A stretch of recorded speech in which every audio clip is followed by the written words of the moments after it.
இலங்கை அணிக்கு என்ன நடந்தது? இலங்கை அணி அதிர்ச்சி தோல்வி அப்படின்னு சொல்ல முடியல. எனக்கு இன்னும் அதிர்ச்சி தான் அது. வெற்றி பெறும் என்று நாங்கள் சொல்லியிருந்தோம். வெற்றி பெற வேண்டிய போட்டியினை தோல்வியில் ஆக்கி இருக்கிறார்கள். அந்த வெற்றி பெற வேண்டிய போட்டிகளில் தோல்வியில் முடிவடைவது என்பது இலங்கைக்கு புதிய விஷயம் இல்லை. அதனாலே இது அதிர்ச்சி தோல்வின்னு சொல்ல முடியாது. ஆனாலும் என்னதான் நம்ம இதை சாதாரணமா எடுத்து போக முடியாது தானே. நேற்றைய போட்டி வந்து இலங்கை அணிக்கு மிக மிக முக்கியமான போட்டி. இப்பொழுது இறுதிப் போட்டிக்கு வரக்கூடிய வாய்ப்புகள் கேள்விக்குறியான நிலைமையில் வந்திருக்கின்றது. பாகிஸ்தானை கட்டாயம் வெற்றி பெற வேண்டும், இந்தியாவை கட்டாயம் வெற்றி பெற வேண்டும். இல்லாவிட்டால் இறுதிப் போட்டி வாய்ப்பு என்பது இல்லை. அதற்கான சாத்தியக்கூறுகள் இப்பொழுது 50% மாறிவிட்டது. முதலில் இறுதிப் போட்டிக்கு தெரிவாவதற்கான வாய்ப்புகள் 75-80% இருந்த வாய்ப்புகள் இப்பொழுது 50% ஆகிவிட்டது. இந்திய அணியை வென்றே ஆக வேண்டும். பாகிஸ்தானை வெற்றி பெறக்கூடிய வாய்ப்புகள் பிரகாசமாக தெரிந்தாலும் இந்திய அணியை வெற்றி பெறுவது என்பது இலகுவான விடயமல்ல. நேற்று நீங்க விளையாடியதை பார்த்தால், நேற்றைய தினம் விளையாடியதை வைத்து பார்த்தால் இந்திய அணியை வெற்றி பெறுவதை நினைத்தும் பார்க்க முடியாது என்கிற நிலைமையில் வந்து நிற்கின்றது இலங்கை அணி.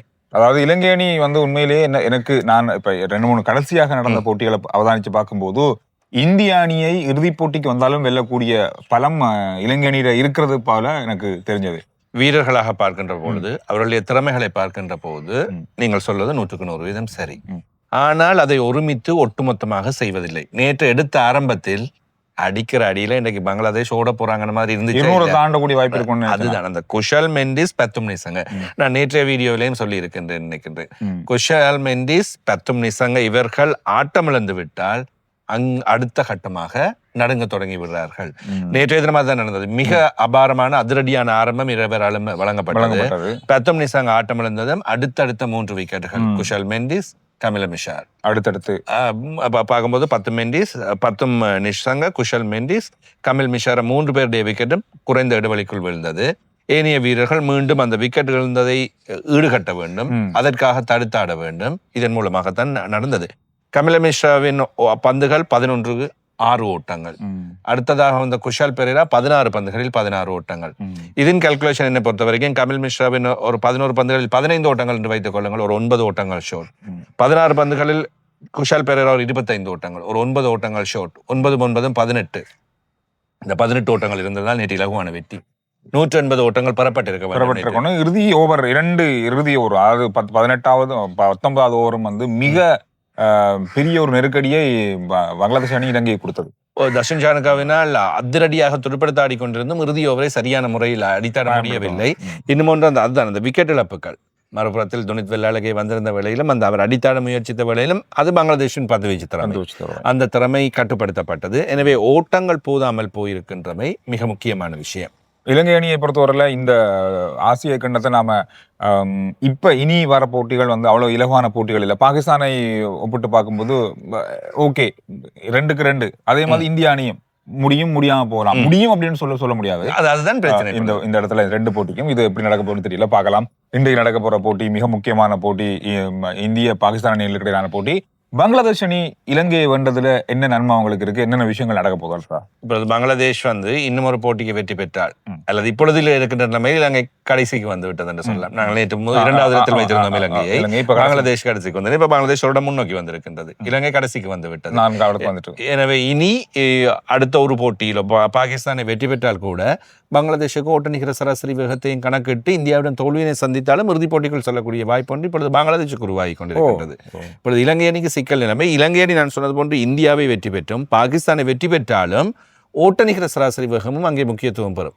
2 அணிகள் 2 வெற்றிகளை பெறும் வாய்ப்பு கிடைக்கும். இலங்கை அணி வாய்ப்பை கிட்டத்தட்ட இழந்திருக்கின்றது. இல்ல சகல விடயங்களிலும் இனி ஒர்க் அவுட் பண்ண வேண்டும் என்ற நிலைமை ஒரு மிக கஷ்டமான நிலைமை ஒன்று. பங்களாதேஷ் அணிக்கு இலவாயிட்டோ பங்களாதேஷுக்கும் இதே மாதிரி நிலைமை. இப்ப வெற்றி பெற்ற அணி என்று பார்க்கின்ற வேளையில் சேர்ந்து இனிமேல் அவர்கள் எவ்வாறு வெற்றியை பெற போகின்றார்கள். பாகிஸ்தானை வெற்றி பெறலாம், இந்தியாவை வெற்றி பெறலாம். இப்ப அதே வாய்ப்பு அங்கேயும் இருக்கின்றது. இப்ப முதல் சுற்றில் நாங்கள் பார்க்கின்ற பொழுது பங்களாதேஷ் பலம் இல்லாமல் தென்பட்டது. ஆனால் நேற்றைய தினம் அவர்கள் பார்க்கின்ற வேளையில் மீள்வருகை ஒன்று காட்டியிருக்கின்றார்கள். நாங்கள் நேற்று சொல்லியிருந்தோம் ஒரு மீள்வருகை ஏற்படுத்த பங்களாதேஷ் வாய்ப்பு இருக்கு அப்படின்னு அதை சரியா செய்திருக்காங்கன்னு நினைக்கிறேன். அப்படியானா இப்ப ஒட்டுமொத்தமா இப்ப நாம சுத்தி பார்த்தா நாம ஆரம்பத்துல சொன்ன மாதிரி இலங்கை ஓகே ஒரு பக்கம் இப்ப 100 விதம் இல்லாம போயிருக்கு. அதாவது 50-50 ஆயிருக்கு. பங்களாதேஷும் 50-50 ஆயிட்டு. அப்ப இந்தியா பாகிஸ்தான் தான் இறுதிப் போட்டியிலும் விளையாட வாய்ப்பு இருக்குமோ? இருக்கலாம். இன்றைய தினம் இந்திய பாகிஸ்தான் மோதல் மீண்டும் நடக்கப் போகின்றது. எனவே இன்றைய போட்டியை நாங்கள் கணக்கிட வேண்டும், எவ்வாறு விளையாடப் போகின்றார்கள் என்று. இன்றைக்கு இந்திய அணி வெல்லுதுன்னு வைங்க, என்ன நடக்கும்? இன்று இந்திய அணி வெற்றி பெற்றுவிட்டால் இந்திய அணிக்கு இறுதிப் போட்டிக்கு செல்வதற்கான வாய்ப்புகள் மிக மிக இலகுவாகிவிடும்.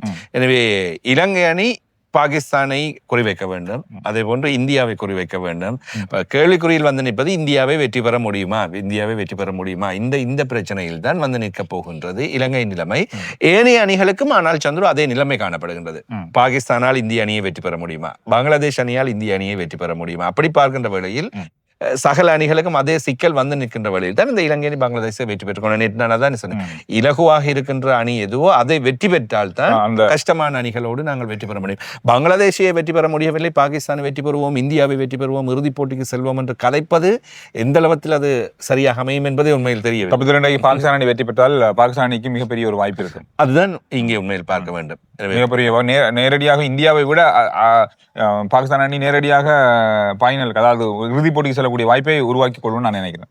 இன்றைய தினம் அதாவது ஆய்வுகளின் மூலமாகவும் சொல்லப்பட்டிருக்கக்கூடிய விடயம், ஹாங்காங்கோடு இந்தியா தடுமாறியது, பந்து வீச்சுக்கு தடுமாறியது. நிறைய விமர்சனம் வந்திருந்தது, இந்திய ரசிகர்களாலே நிறைய விமர்சனம் வந்தது. ஹாங்காங்குக்கு எப்படி தடுமாறுறாங்க இந்திய அணி, பலமான அணின்னு சொல்லி எல்லாரும் விமர்சனம் செய்யறாங்க, எல்லாருமே கதைக்கிறாங்க. ஆனா ஹாங்காங் அணியோட எவ்வளவு தடுமாறுறாங்க அப்படின்னு சொல்லி. அதே போன்று அங்கே இருக்கின்ற ஒற்றுமைகளையும் இன்றைய தினம் பாகிஸ்தான் அணிக்குள் இருக்கின்ற பந்து வீச்சின் ஒற்றுமைகளும் ஒப்பிடப்பட்டிருக்கின்றன. இடதுகர பந்து வீச்சாளர்களுக்கு இந்திய அணி தடுமாறி வருகிறது. ஷைன் ஷாஃப்ரியின் பந்து வீச்சு இன்றைய தினம் கை கொடுக்கும். அதே போன்று மிகப்பெரிய எதிர்பார்ப்போடு உள்ளே கொண்டு வந்த சுப்மன் கில் இந்த தொடர் முழுவதுமாக இன்னும் பிரகாசிக்கவில்லை, ஹாங்காங் அணியோட கூட பிரகாசிக்கவில்லை.